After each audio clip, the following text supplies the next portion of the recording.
ఇది 57 మందికి సరిపోస్తారా ఈ కూరగాయలు? కానీ కూర అయితే తలా గంటెడన రావాలి కదా. అస్సలు వేసుకోరు సార్, పిల్లలు పప్పే తింటారు. మరి పప్పు అంటే అది 3 కిలోలు లేదు, ఇదంటే ఇది అంటుంటివి. అరకొరగా పెడితే పిల్లలు కలుపుకొని పెడతాం సార్ మేము.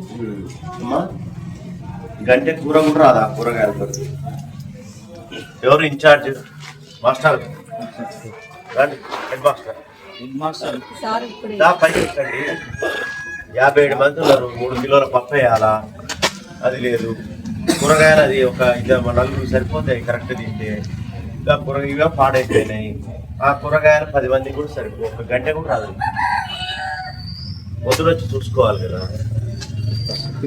సార్ వస్తుంది కానీ రోజు రెగ్యులర్ వస్తుంది సార్. చూసి చూడాలి. ఇది కూడా కలుపుతారా? ఆకుకూర మిక్స్డ్ వెజిటేబుల్, ఆకుకూర, కూరగాయలు అయితే సరిపోవమ్మా. ఒక్క గంట కూడా రాదు కూర. మరి ఎట్లా సరిపోతుందో తెలియదు నాకు. బిడ్డలు కాదా వాళ్ళు? మరి కాదే కదా. మరి నువ్వు ఆ చిన్న కవర్ ఇంట్లో ఒక 4 కుటుంబం ఉంటే తెచ్చే కూరగాయలు నువ్వు పెంచాలా? వాళ్ళకి ఎట్లా ఉంటుంది శక్తి? 10వ తరగతి పిల్లలు ఉన్నారు, రాయాల పరీక్ష.